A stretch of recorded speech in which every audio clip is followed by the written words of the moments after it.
Can you just introduce yourself, who you are, your industry, how you came to write this book? Sure, yeah. So I'm a reporter and editor for a website called Market Watch.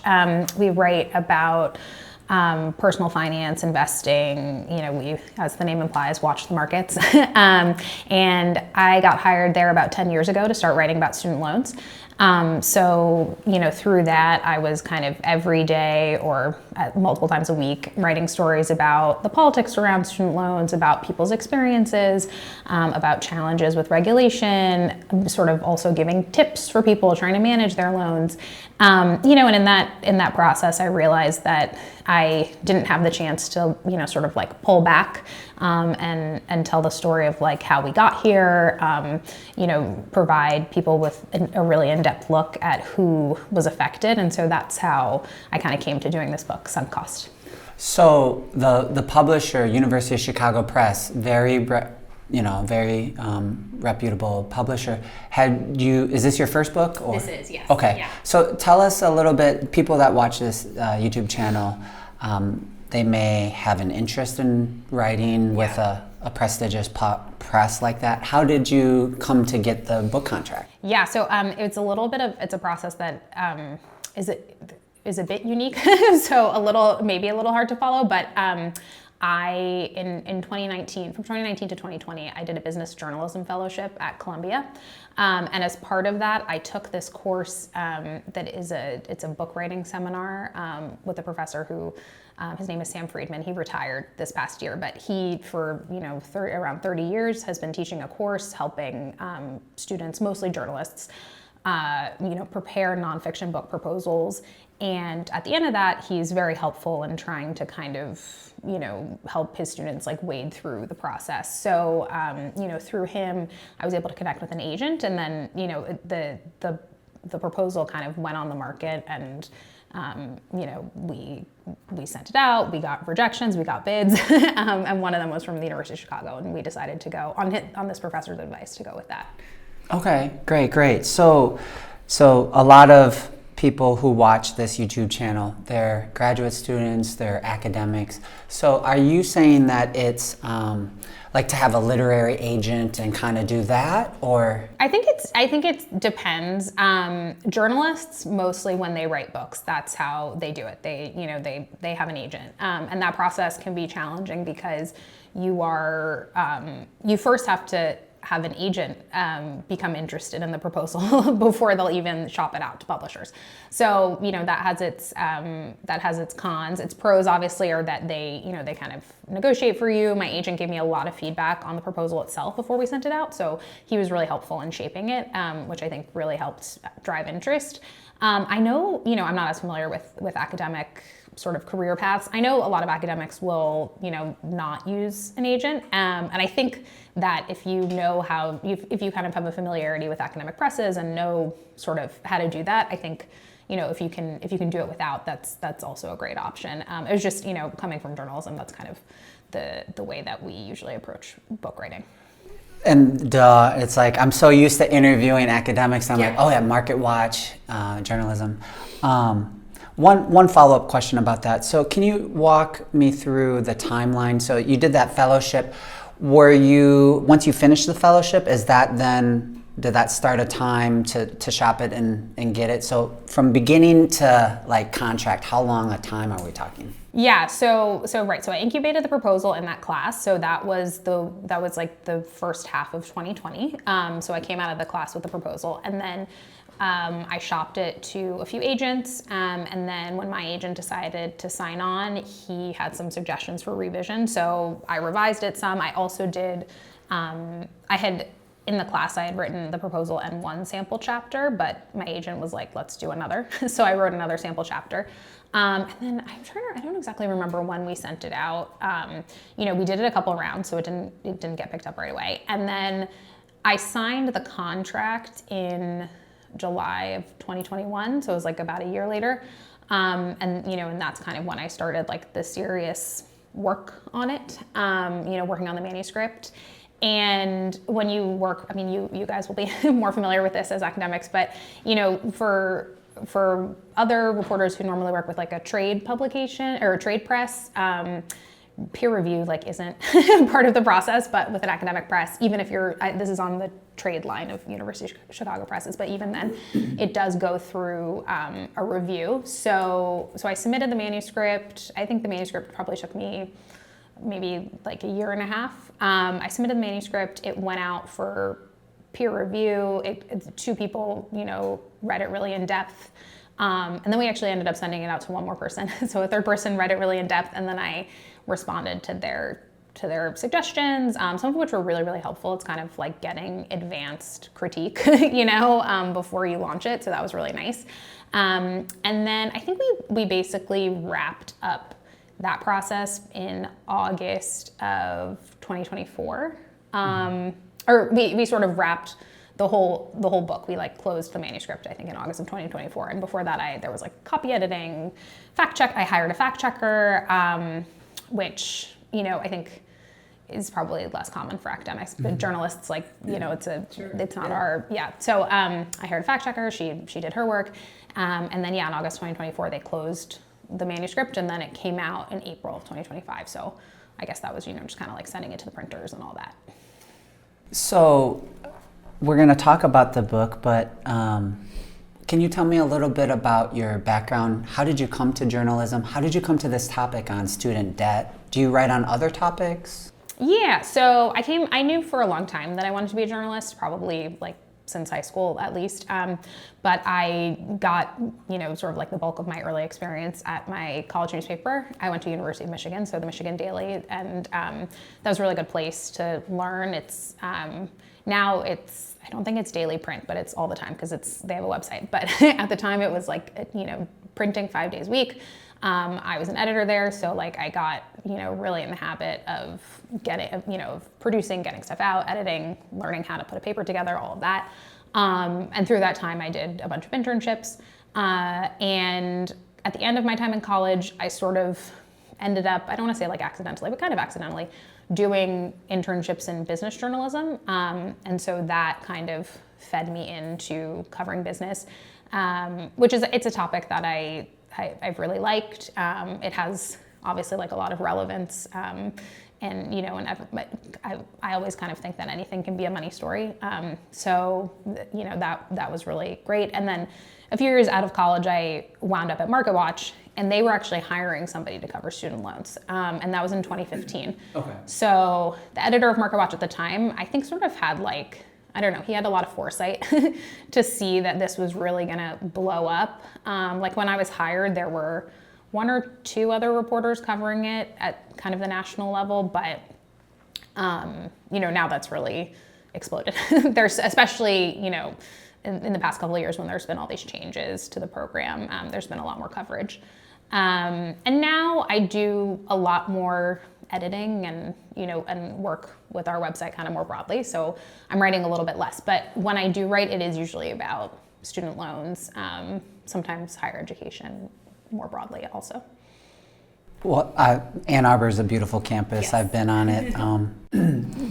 So let's start there. So 2015-ish, is this sort of standard protocol, journalists, to write books? So like this is your first, you talked about the trade and the agent. Is it sort of expected, or is it almost just like a desire on your part, like, hey, I have this, I've written about the topic, let's do a book? Like, what prompted the book? Yeah, it's not expected. Like many people have very impressive journalism careers and don't write books, but many journalists do. I think for me, I wanted to do it, first of all, because I like getting a chance to like stretch out and write longer, which obviously a book provides.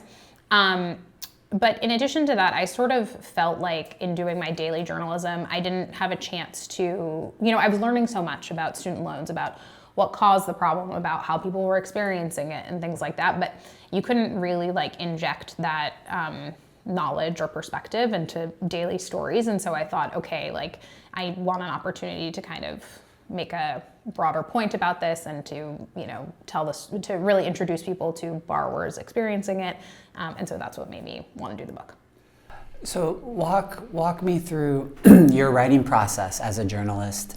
you tackled a behemoth of a topic. There are a lot of books on student debt, I know, because I research it. And so how does writing work for Jillian? How do you, like, okay, I got the contract. Was it like diligent every day, or when we came down and we're getting set up for the interview, you mentioned you had a kid in school. So like family life, how did you negotiate the writing schedule and the demands? Yeah, so I actually, basically around the same time that I found out that I got the book deal, I found out I was pregnant with my son. Okay. So it was like, sort of all things happening at once. And that, I did have to talk to my publisher because they wanted the manuscript in a timing that originally that would have been difficult to do. But they were very understanding and all of that. So I, before I had my son, I spent basically like a lot of weekends doing it, writing. I spent time after work. If people have kids, know it's like that time kind of disappears once you have a kid. But at the time, I had that time available. I had this idea that I would be able to work on it when I was on maternity leave. That I had my employer gives a long leave, which is nice. It was 20 weeks. So towards the end, I was able to do a little bit, but it's hard with a newborn baby. And then after that, like when I went back to work, again, I'm lucky that my employer offers, I get a lot of vacation days. So I just ended up taking a lot of vacation to write it, working on it in that time.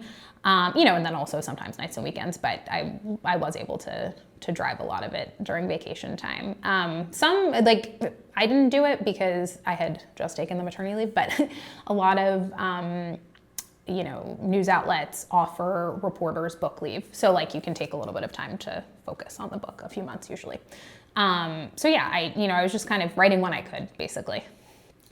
So I know we're going to dive into the book, but now that it's done, do you have another one on your mind, or are you going to take a little break and then dive into another one? Yeah, yes, I think I will probably take a break. I mean, I did like the process of writing it, and I think I would like to do it again at some point. But this topic was like a natural fit for me because I had been writing about it for so long, and I'd like to, I haven't found what that next thing is yet. So hopefully I'll find something compelling.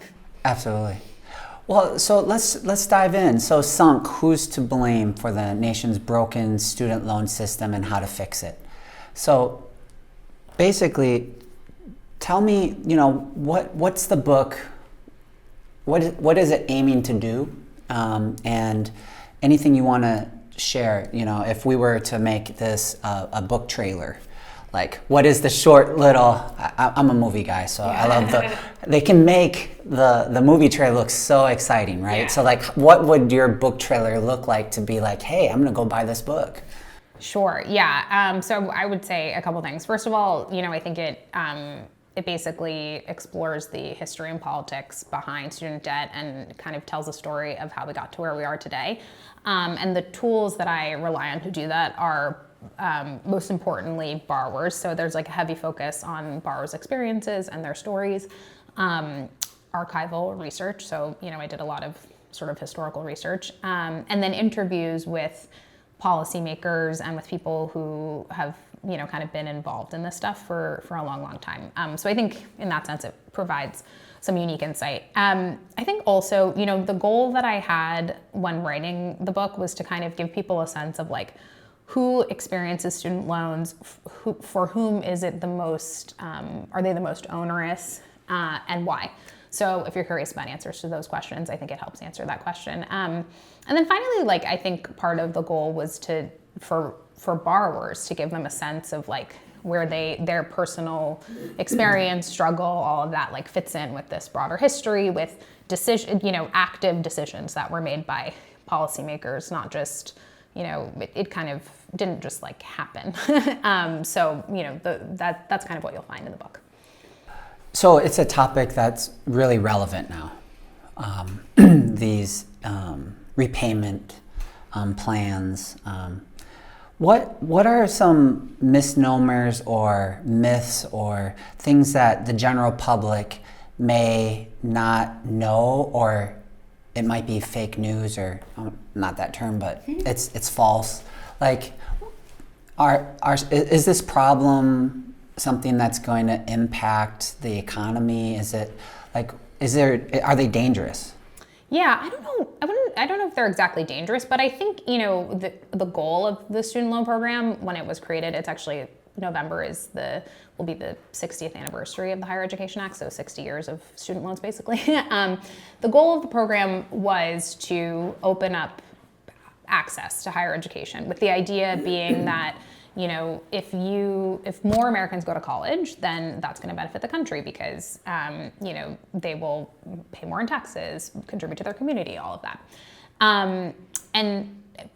But the individuals who get the degrees, they also get an individual benefit, which is why it's a loan. They don't just give the money away.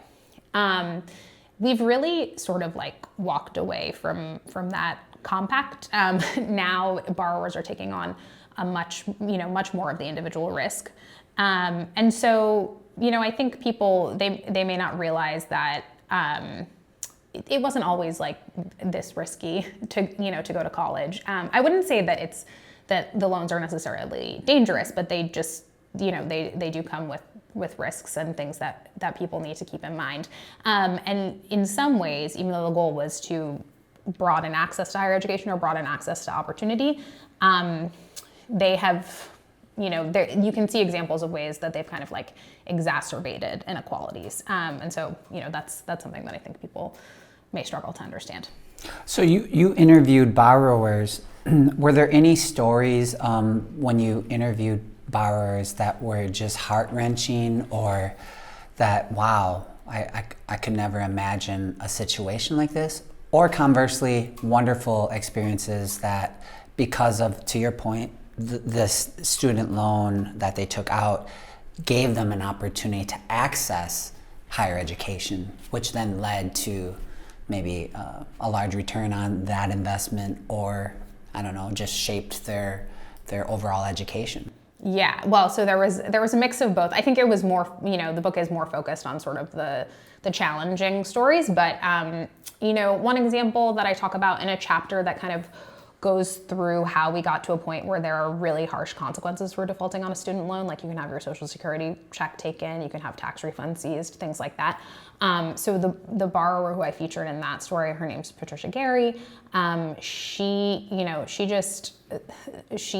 took on some student loans in the 80s to go to a school that, to go to a beauty school that wound up being closed down. But even though it was like closed down amid allegations of fraud and sort of all this stuff, the loans just stuck with her, and she was a person who after that experience paid out of pocket to go get a bachelor's degree and a master's degree. She contributed to her community. She was like working in a school and things like that, and yet the student loans remained. She ended up defaulting on them, and she had Social Security check. Her Social Security check was threatened. By the time she saw a lawyer, she had paid something like $23,000 towards the loan, that when she took it out, it was like around $6,000. So that was that story to me was kind of depressing and mind-blowing. She since, thanks to some interventions during the Biden administration, the loan is gone now. But that, that was a long journey for her. One of the people who features, pretty prominently in the book is this woman named Manisha. And she came from, sort of a small town in Indiana. She knew that she wanted to get out, and the way to get out was to go to college. And so, sort of, as she put it, it didn't really matter what it was going to cost. She knew her family couldn't afford it, and so they were just going to do whatever they had to do to get her to be able to go. And so she took on loans, and then she ended up taking on loans to go to get a PhD later on. And all of her educational experiences, she doesn't regret. Like, she was happy she got them. They did set her up for her career, and they did allow her to leave her small town that she didn't want to be in anymore. But the loans have really been a drag on her. Sort of at times they they threatened her ability to, pay her mortgage or things like that. And so she's just really spent a long time trying to get out from under them. And she even, when I started talking to her, I didn't know that this was going to happen, but basically she's eligible for a loan forgiveness program for public servants where you can have your debt canceled after 10 years working for the government and certain nonprofits. And she received a letter saying that, her loans were canceled and then it was clawed back. And that happened to only about, it's like a known issue and it happened to about 500 people, but she was, which is not a lot of people in the grand scheme of the scope of student loans, but she was one of those people. And for her, it was, obviously just very devastating. How did you find these participants or the people you interviewed, the borrowers? Yeah, it was a mix. Some of them actually, because I write about student debt, people email me. So there was a couple that came through that. Some of them came through, I work a lot with legal aid attorneys in my reporting because legal aid attorneys are often on the front lines of the kinds of economic challenges people are dealing with. So they were like referrals through that. I'm trying to think. I at the time I was living in Philadelphia, the time that I wrote the book, and I lived very close to the Community College of Philadelphia. And so like one student that I featured, I kind of just found him through through them, through student groups there. So a bunch of different ways. So let's go back to one of the, and I don't know if these are pseudonyms or, but Patricia Gary, you mentioned about she went, in college 80s, you talked about the, Higher Ed Act, 60 year. So if my number is right, she'd be in her 60s maybe, age-wise. I just read a report that, so I'm an 80s baby, 1980s, that my generation, that cohort is the most in debt. There's all of these financial things, right? And with consumer debt, credit card debt, student loan debt, because they were, my generation, my cohort was told, level up, go get a college education. So I want to juxtapose the two populations. So the 80s babies like me, and then this Patricia Gary. It seems as though the general public, there's a narrative that student debt is for young kids. It's a problem. But this Patricia Gary story tells me that there are older people who are still living with student loan debt. Can you tell me a little bit about that? Yes. Yeah, actually, student loan borrowers, I believe over 50, I'm not exactly sure, but older borrowers are the fastest growing population of student loan borrowers. So it is really a problem that affects a lot of older Americans, and because of the consequences that come with it, like having your Social Security check taken, that's that's something that would affect somebody obviously when they're older, typically. So yes, I think people do think of it as a young people's problem, but there's a few reasons why it's kind of like hung around for a lot of older people. One is because people take on loans, they're called Parent Plus loans, so they take on loans to pay for their children's school. So if you do that, you're maybe later in life and you are not the one getting the economic benefit of the degree, your kid is. So so it kind of it can put people in a tough position. For some people, it's just like a liquidity tool and it's fine. But for some people, it puts them in a tough position, and there's no credit check. There's like a very limited sort of check of your financial history about whether or not you can take those on.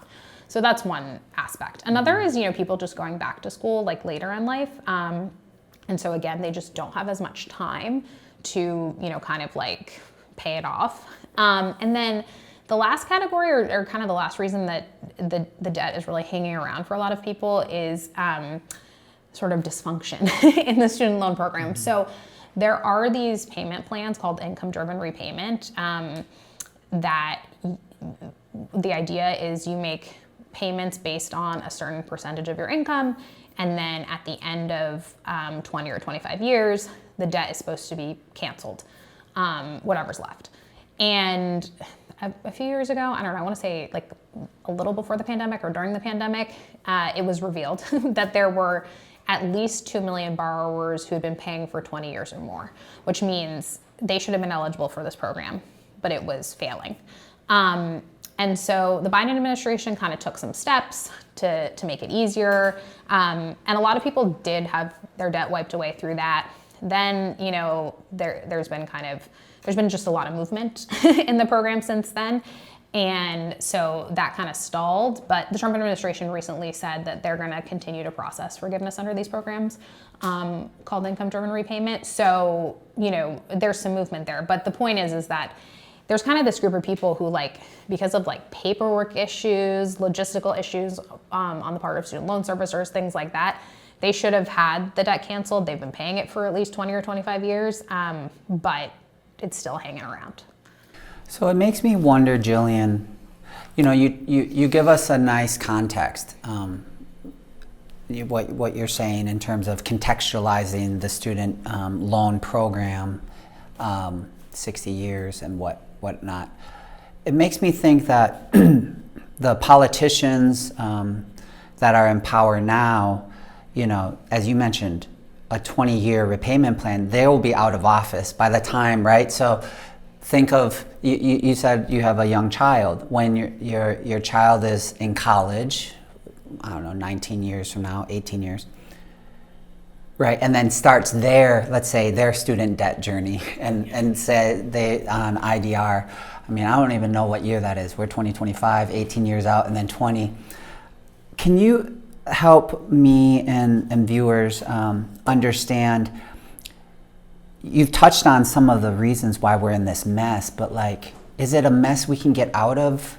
What if you had the ability to, magic wand, poof, what would you do? What needs to be changed? Yeah, well, so I think, part of it, that's part of where the title of the book comes from, sunk cost, which is an economic, a term in economics, people, you keep investing in something that you've already invested in, even if it's not working, because you've already poured so much into it. And that's kind of how I think about what goes on with student loans. It's we have this system, it's pretty, for a while now, it's been pretty obvious to people, I would say on both sides of the aisle, that it's not working. For borrowers, for taxpayers, but there's no, it's very difficult to just wipe it out and kind of start from scratch. So there's just been a lot of tweaks and iterations on it. I think the things that I would envision, which would be hard to achieve politically, would be some kind of free college option, which actually some states do and communities do have already. But I think part of the challenge with student debt is not that some people have it because they, might decide to go to a more expensive college, but because there are some people who truly cannot afford any college without it, And so I think, having an option so that if you don't want to have to take it on, that it's available, that's available to you. I think that's, that would be one thing. Another thing too, that really stands out to me is just these harsh consequences for defaulting on a student loan. Some of them are harsher than other types of consumer debt. So taking back the Social Security, taking people's tax refunds, you can garnish wages, all these things without a court order.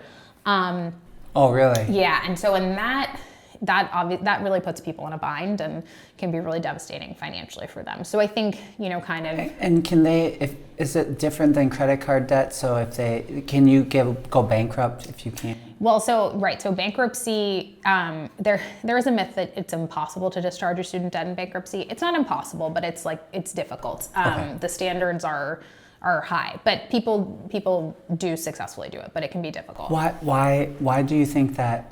Do you think why the double standard? Yeah, so I talk about this a little bit in the book, but at the time that they made these rules around the bankruptcy treatment of student debt, there were sort of media stories swirling around, doctors, lawyers, engineers who left school and were just I don't want to pay this, and so I'm just going to file for bankruptcy, even though they had the potential to make a lot of money later, so they had the potential to pay it back.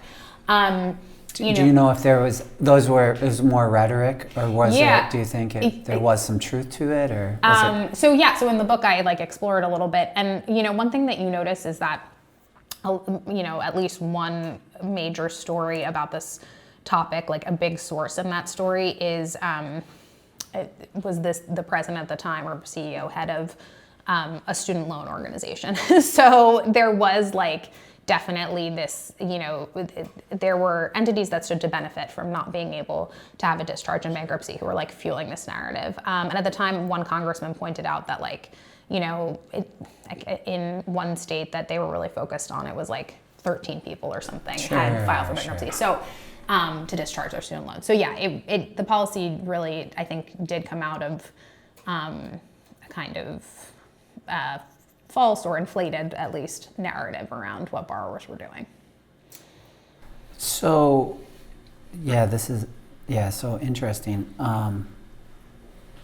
Why do you think, it's very relevant, your book, it's so politicized? It's a topic that's so, it's just, there's no agreement, or everyone maybe might agree it's not working, but it's like we can't come together. Why that challenge?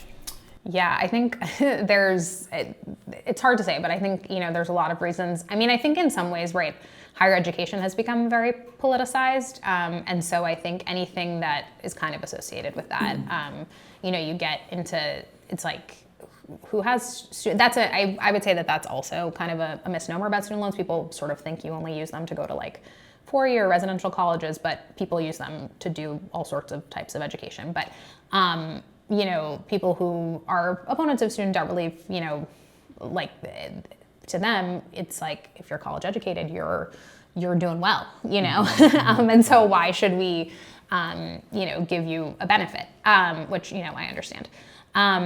I think, so that's part of it, right, is like the politicization around higher ed in general. I think another thing too, related to higher ed is people, they're struggling to see the return on investment in a lot of cases. And so they're kind of like, well, why should we as taxpayers be subsidizing that? Shouldn't the government, or shouldn't the schools be taking more responsibility? Like, sort of what's going on here. And then I think it just, like, the whole conversation around student debt relief during the Biden administration, I think that just really like created an opportunity for people to get really exercised about it. It was like the Biden administration was trying to do this, this big policy. They're constantly making announcements, and then opponents are challenging it and constantly making announcements about that. So I think it just like fueled this, this cycle where it really became very political.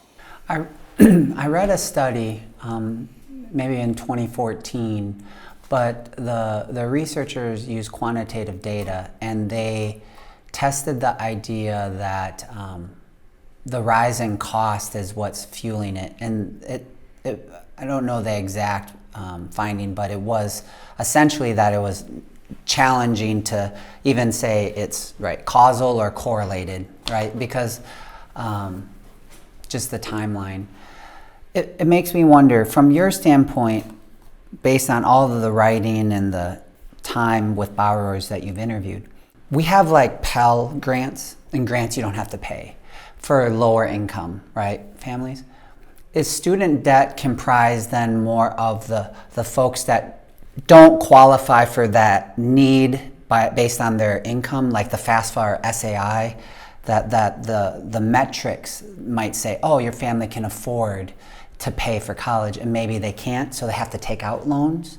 Like, so I guess my question, Jillian, is the folks who are indebted, is there a pattern to who gets in debt, like certain races, certain genders, certain,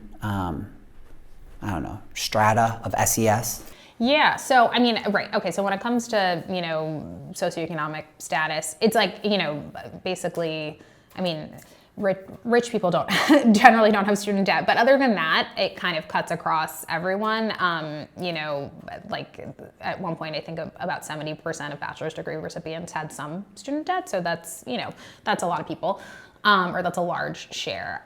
So the program was, the way that it was designed initially was with that idea that you kind of described, where it was like the Pell Grant, is for low-income students.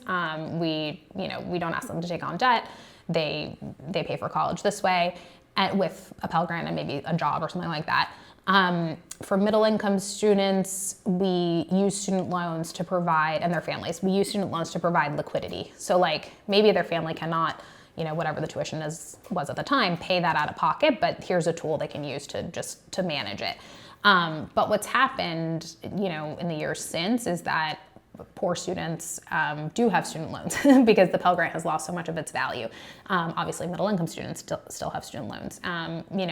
So that's in terms of socioeconomic status, that's one pattern. Student debt definitely disproportionately affects Black borrowers, because of reasons surrounding sort of like the history of the racial wealth gap in this country, right? So if you have less wealth, you have less money to draw on to pay for college, so you have to take on more debt. Then you enter a labor market that has discrimination embedded in it, so you might struggle to get a job that pays enough to pay it down, or that may pay less than someone else.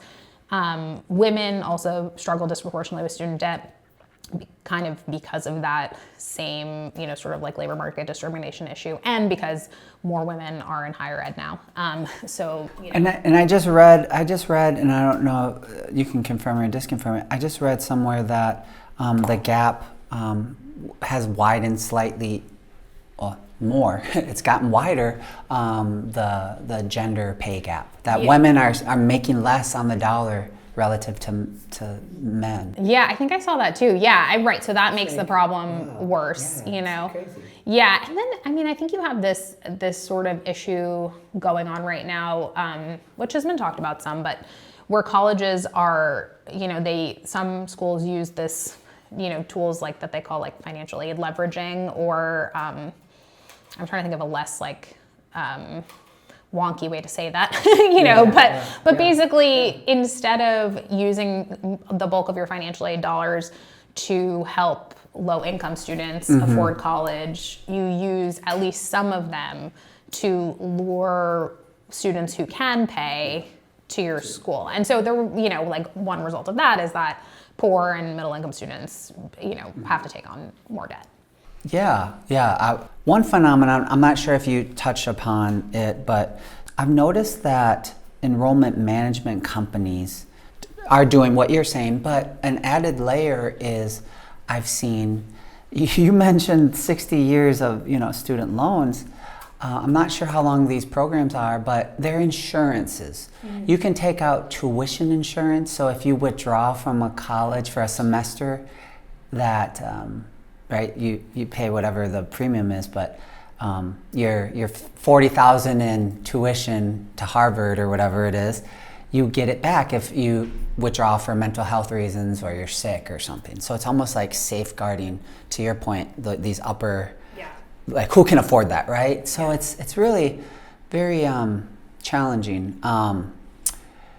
So what should the general public know about this idea of sunk cost? Like, because not everyone is as familiar with that, so can you talk a little bit about sunk cost and that? Yeah. So the idea, it's like an economics term, and the idea is that sometimes we continue down a path that's not working and continue investing in something that's not working because we've already put time and money into it and we don't want to lose that investment. And so instead of kind of cutting our losses, you keep going. Yeah. And so I thought this kind of fit with the student loan system, both on, sort of the broader level, kind of like I was saying before, where policymakers, we've invested so much, there's so much honestly infrastructure around the system that it's difficult to just kind of cut our losses and try to figure out something new. That's one thing. But then on the borrower's perspective too, right? In some cases, people, maybe they go on to graduate school because they have this debt, they can't find a job, and they're like, well, let's just double down, and then they take on more loans or, things like that. So I thought that it kind of fit with both the broad story and the individual story. After all these conversations, after all this reading, writing, thinking, would you tell anyone that's watching this video that it might not be wise to take on any student loans debt? I think so. I hesitate about that because there is also some research about people who, try really hard to avoid debt completely and then wind up working, sort of in a way that's so unsustainable that they have to leave school, or, that it makes it really hard for them to complete school. So I think, sometimes like if you're relatively careful, if you, kind of do your research, think about what the consequences might be, it makes sense to have, some debt. Like there's, it's not all good, it's not all bad. And I think too, obviously my book focuses a lot on the issues with the program, but for people who take on kind of the average debt for a bachelor's degree, that's about $30,000. That can be manageable if you get the kind of entry-level job that people get after graduating, that people can get after graduating college. So it's not, it's not something that we should, that individuals should be necessarily scared from using if they think it will, help them economically. But it's kind of, as a country, we should maybe be reconsidering whether it makes sense. So why, compared to, our student loan system and, the United States, are there other countries or other nations that have similar borrowing structures, or can we learn from other people, other systems? Yeah, I mean, it's kind of hard to say. Like people do make, talk about sort of, when they're criticizing our system, they do talk about like in other countries, people have a lot less debt or can go to college for free. And I think part of the challenge with that is like the US has a pretty unique higher education system in the sense that there's just like a real wide diversity of options and types of schools, which is, it would be hard for everyone to get that for free or very low cost. The other thing too is like we in the US have a very, we like the sort of like residential, like full experience, kind of thing. And that can be expensive. And so, and in a lot of, other countries where the costs are lower, it's a much more like pared down, you're not necessarily like, you may be living not in a dorm and you're commuting, so it's kind of a different experience. So it's a little bit hard to take things away from those kinds of countries, although you could say that they're investing more in higher education and we could stand to do that. I think, you can look at some other countries where there is student debt, but they have like a little bit of a more manageable repayment system. So like, for example, in Australia, they famously just like take it out of people's, sort of, they just like take it like a tax almost. Sure. And that can be helpful. It makes sure that people like don't fall behind. You're less likely to have to deal with errors by like student loan companies and all of that. I mean, one small challenge with it is that if you end up in a situation where there's kind of like a hierarchy of financial needs, if the student loan money is just being pulled, like you don't have the opportunity to say, well, right now I need to prioritize my housing payment or my car payment or whatever. But I think, that kind of system is of interest to some people. As I mentioned earlier, there are books on student debt that came before you. There are books now coming after. Based on where you sit as a journalist, where do you think people that are researching and writing about this, what are questions and what are books and articles that need to be written? Yeah, I mean, I think, a huge thing that's coming is the One Big Beautiful Bill, or, the Republican tax and spending bill made a lot of really big changes to the student loan program. So, changes to the repayment plans, changes to, they put caps on certain types of borrowing. So for a long time, graduate students and parents could borrow up to the cost of attendance, but in this bill, they capped it. They capped those, those loans. So, these are things that could have really big implications for borrowers and for families. So that's definitely going to be something to watch. I think too, sort of what's going on in higher education, more broadly, is interest, even though it's not exactly like, it doesn't seem directly financial.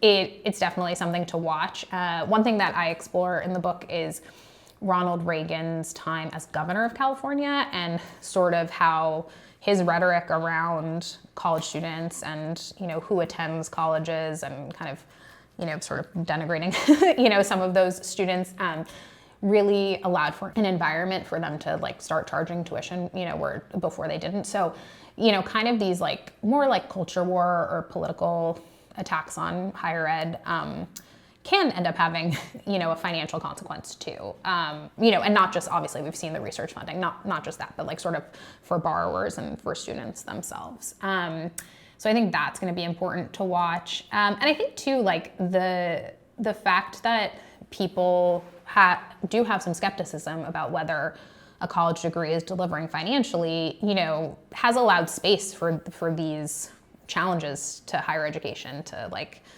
ferment. So, so kind of like watching how colleges deal with all that, I think, is important. It makes me wonder, artificial intelligence, how does that play into this and maybe affect higher ed in terms of the degrees that will be conferred? You mentioned you went to Michigan and Ann Arbor, leading journalism program. AI may or may not impact journalism, the training, the actual doing of journalism. But it also made me think some of this, I'm learning from you, hearing you talk, makes me think of I wouldn't say rhetoric, but people who promote, go into a trade. Don't go to a four-year college, or don't go to a liberal arts college, or don't go to a state college. Don't take student debt. Go do pipe fitting or a linesman. And it kind of goes to what you said earlier. Well, yeah, maybe there's some danger. It's not as clear cut as we'd like to make it. Do you have any thoughts about where we might see, in 10, 15 years, AI and the student loan problem? Yeah, I mean, it's hard to say what's going to happen with AI in kind of any situation. I think colleges are definitely struggling to kind of prepare students for like an AI workforce. I think there's also just some challenge in that, or sort of like balancing. You don't want to be I guess to pull back, it's like about sort of the idea of a bachelor's degree. Initially, is that when you get your bachelor's degree, you learn how to think, and and how to reason and how to write and stuff like that. You aren't necessarily learning like job specific tasks, but and the idea is that your employer is going to train you and to teach you those. But over the past, I don't know, few decades, we've seen employers really pull back on that kind of training, and so there is kind of this expectation that like, when you get a bachelor's degree, it should be training you more for a specific job. The challenge with that is like we saw, in the past, I don't know, decade or so, like all these schools kind of pivot to having big computer science programs, and now we're looking at, okay, with AI, like these entry-level computer science graduates can't get jobs. So it's hard to know like how schools are going to respond to that. And like, it's a tough nut to crack, and and I'm sympathetic to students and families where it's like if you paid or took on tens of thousands of dollars for this degree, and then you're applying for hundreds of jobs for 9 months, and you're not getting anything, that like is that's a problem. But at the same time, like, did you get skills that like once you get into the workforce will help you kind of move through it and continue to grow? Maybe. So I don't know. It's hard to say, what's next. Yeah. Can you talk a little bit about, you have mentioned it, but go a little deeper around this idea of the risk that now students have to, right, whether they'll secure a job, whether the return on investment will be high enough to discharge the $30,000. Also, you talked about Parent Plus and older people. Is there any patterns around undergraduate and graduate students or medical doctors? Yeah. I mean, there's tons of different degrees and paths. Is it necessarily those who have the largest balance on their sheet that it's challenging, or can it be basically low like you only have a small, but you went to cosmetology school or something. Like, is there anything that you've seen in the narratives in the interviews that you've had? Yeah, definitely. So the data does show that in a lot of cases, the people with sort of pretty low balances actually struggle the most, and that's because it's a sign that either they dropped out, which or they didn't complete. Which, if you don't complete, that you don't have the credential that was supposed to help you make the money to pay back the loans, or they maybe went to like a low performing program. So those people do tend to struggle a lot with student debt, and that was kind of like there was a lot going on with the student loan forgiveness proposals, but that was sort of part of why they were like, okay, we'll forgive $10,000 in student debt, because if you do that, you would have knocked out a lot of people who were struggling, who were probably never going to pay it back anyway. So, that's like one trend. When you look at graduate school, there's kind of like a bunch of different things going on there. But this policy, which the mega bill, sort of just reversed, of allowing graduate students to borrow up to the cost of attendance, created some weird incentives for a lot of colleges. And, kind of what happened is they launched a lot of master's programs that maybe didn't have like as clear of a connection to the labor market, or like did get you a job, but were just very costly for, so like the Wall Street Journal a few years ago, I remember, did a series of stories on like, journalism school, really expensive journalism school, or like really expensive film school, these kinds of degrees where it's like you're not gonna probably make a ton of money, so why does it cost $100,000 to do? Mm-hmm. On the kind of like the medical, the more professional degrees, those people still do, like, they have very low default rates. People tend to pay those back because people still, make decent money doing those things. But it does, it creates different incentives. So like when you think about, doctors, for example, and you want people who have been like historically underrepresented in medicine to be, to be working in medicine, but like they might have to take on a lot of debt. And so are they going to go into primary care, or are they going to go into some more expensive specialty? It's kind of, it definitely can pose some challenges, though people in those fields generally are able to pay the loans back. Yeah, I'm really enjoying our time talking, because you're my first journalist to talk to. I'm wondering, this channel, we get a lot of writers, thinkers, policy. We did a video where we shared kind of behind the scenes before a negotiated rulemaking. We testified, and I think actually you saw that video. Yeah. And we really want to decode some of these things. So you've talked a little bit about the literary agent. People will find value in that. Can you help us decode just the life of a journalist? Because there are some people that maybe either want to pivot, or they've been an academic and they're like, oh, I just want to write. Is being a journalist stressful? Do you have to like write is it like in the movies where you have a deadline and you have to get on the editor's desk, or Market Watch? How does it work? Yeah, I would say, it depends on like what area of journalism you go into, but yes, it's fast paced, I would say.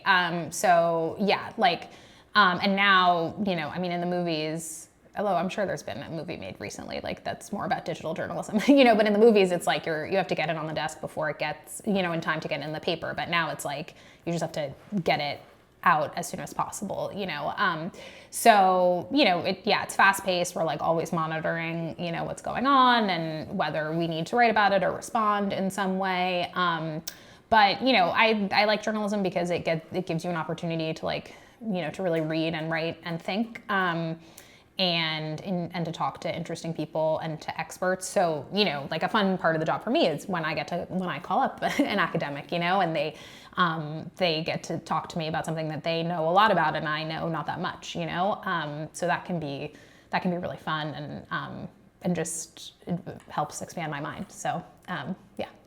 Yeah, I just came across this word, a pracdemic, so a practitioner academic. Is there a similar one for a journalist academic? Because I think we can take the strengths of both and make this like special thing. Yeah. I mean, it's harder to go, or it's harder for the other way because like an academic, there's some credentials involved, but a journalist is like, usually has a bachelor's degree, but that's not even necessary to do it. But yeah, I mean, I like to be able to use, and I know a lot of my colleagues too, like to be able to use academic research in our work or historical research and things like that, and to talk to academics and to, kind of hear what they're thinking and help maybe translate it to a broader audience. That's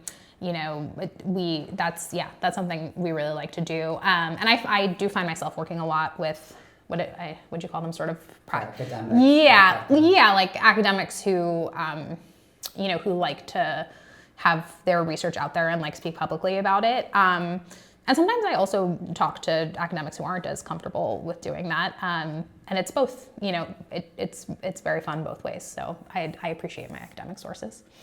So how can viewers of this video find your work, your socials, walk us through that. Yes. Okay, so I'm Jillian Berman on all the things. My website is jillianberman.com, but you can find me also on MarketWatch, Jillian Berman on MarketWatch, on Twitter, on Instagram, all those things. So that's where you can find me. And Sunk Cost is the book, and you can buy it wherever books are sold.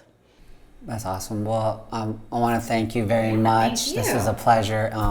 If you're watching this video, I would highly encourage you to check the book out, read it, and as academics, we know, write a book review. That helps spread the word. I know Jamal Watson. If you're watching this video, you got a forthcoming book. I myself, I'm working on a book on student loan debt. It seems like it's unfortunately going to be a timeless topic, but and if you enjoyed this video, please share it with your colleagues. But thank you so much. Thank you.